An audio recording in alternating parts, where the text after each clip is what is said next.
ଆପଣମାନଙ୍କୁ ସ୍ୱାଗତ ଜଣାଇ ଆରମ୍ଭ କରୁଛୁ ଆଜିର ପାଠଚକ୍ର, ଯାହା ଡିଏଲ୍ଇଡି କୋର୍ସର ଏକ୍ଜାମରେ ଆସୁଛି। FC5 ବା ଫାଉଣ୍ଡେସନ କୋର୍ସ 5ରେ ଆସୁଛି କେତେକ ଅବଜେକ୍ଟିଭ କ୍ୱେଶ୍ଚନ୍। ତ ଫାର୍ଷ୍ଟ କ୍ୱେଶ୍ଚନ୍ ଇଜ୍, ଓଡ଼ିଶା ସଙ୍ଗୀତ ଇତିହାସର ସର୍ବଶ୍ରେଷ୍ଠ ସ୍ଥାନ ଅଧିକାର କରିଥିବା କବି ହେଉଛନ୍ତି option A Abhimanyu Samantasinghar, option B Madhusudan Rao, option C Jayadev, option D କବି ସୂର୍ଯ୍ୟ ବଳଦେବ ରଥ।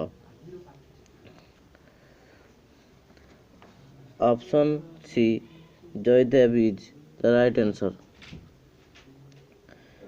ସେକେଣ୍ଡ କ୍ୱେଶ୍ଚନ୍, ନିମ୍ନଲିଖିତ କେଉଁ କବିଙ୍କର ଛାନ୍ଦ ଓ ପଦାବଳୀ ଓଡ଼ିଶା ସଙ୍ଗୀତକୁ ସମୃଦ୍ଧ କରିଛି? କ ନନ୍ଦକିଶୋର ବଳ, ଖ ଲକ୍ଷ୍ମୀକାନ୍ତ ମହାପାତ୍ର, ଗ ବିଶ୍ୱନାଥ ଖୁଣ୍ଟିଆ, ଘ କବି ଦୀନକୃଷ୍ଣ। ଅପସନ୍ ଘ କବି Dinakrushna is the right answer. Question number 3, ନିମ୍ନଲିଖିତ ନୃତ୍ୟମାନଙ୍କ ମଧ୍ୟରୁ କେଉଁଟି ପଲ୍ଲୀ ନୃତ୍ୟ ନୁହେଁ? କ ଝୁମର, ଖ ସମ୍ବଲପୁରୀ, ଗ ଓଡ଼ିଶୀ, ଘ ଡାଲଖାଇ। ଅପସନ୍ ଗ ଓଡ଼ିଶୀ। ନିମ୍ନଲିଖିତ କେଉଁ ନୃତ୍ୟଟି ଶାସ୍ତ୍ରୀୟ ନୃତ୍ୟ ନୁହେଁ? କ ମଣିପୁର, ଖ ଛଉ ନୃତ୍ୟ, ଗ କଥାକଲି, ଘ କୁଚିପୁଡ଼ି। ଖ ଛଉ ନୃତ୍ୟ is the right answer. Next question, କେଉଁ ନୃତ୍ୟରେ ମୁଦ୍ରା ଓ ବ୍ୟାକରଣ ଅନୁସାରେ ନୃତ୍ୟ କରିବାକୁ ପଡ଼ିଥାଏ? କ ଲୋକନୃତ୍ୟ, ଖ ଶାସ୍ତ୍ରୀୟ ନୃତ୍ୟ, ଗ ଗୋଟିପୁଅ ନୃତ୍ୟ, ଘ ପଲ୍ଲୀ ନୃତ୍ୟ। ଖ ଶାସ୍ତ୍ରୀୟ ନୃତ୍ୟ।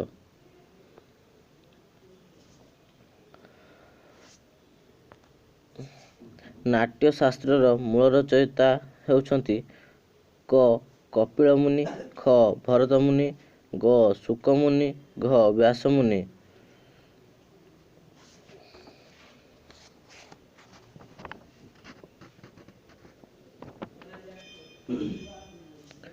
ଖ ଭରତ ମୁନି ଇଜ୍ ଦ ରାଇଟ୍ ଆନ୍ସର।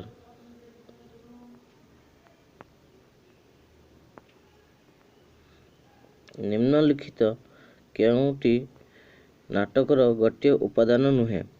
କ କଥାବସ୍ତୁ, ଖ ଚରିତ୍ର, ଗ ସଂଳାପ, ଘ ଦୃଷ୍ଟିକୋଣ। ଘ ଦୃଷ୍ଟିକୋଣ ଇଜ୍ ଦ ରାଇଟ୍ ଆନ୍ସର।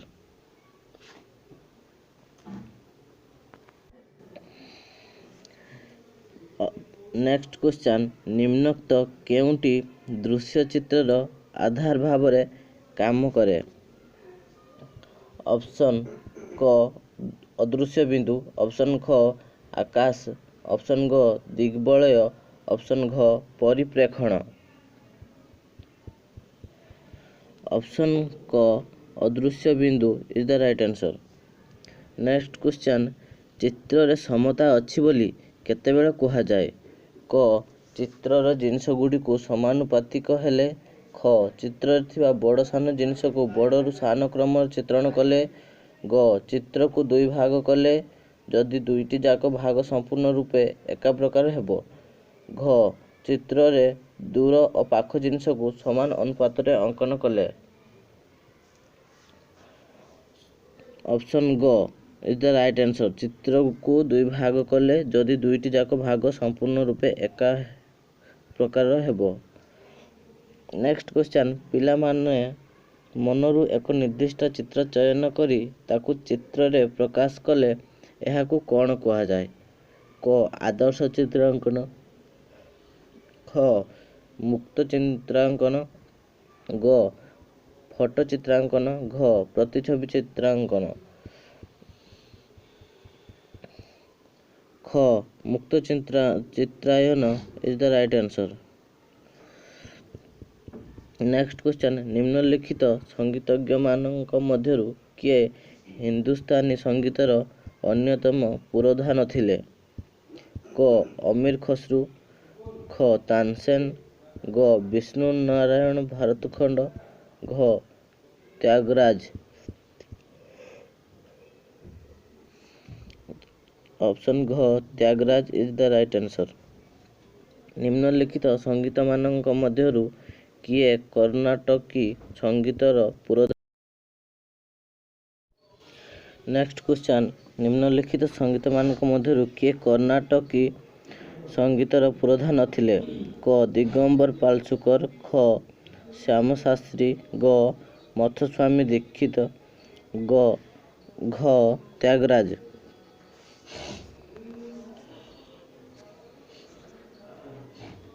क Digambar Paluskar is the right answer. निम्नोक्त केउंटी भारतीय शास्त्रीय संगीत नुहे? क ओडिसी संगीत, ख मणिपुरी संगीत, ग हिंदुस्तान संगीत, घ कर्नाटकी संगीत।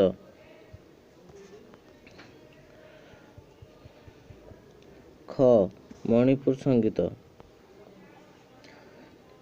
नेक्स्ट क्वेश्चन, निम्नोक्त केउंटी संगीतर मौलिक उपादान नुहे?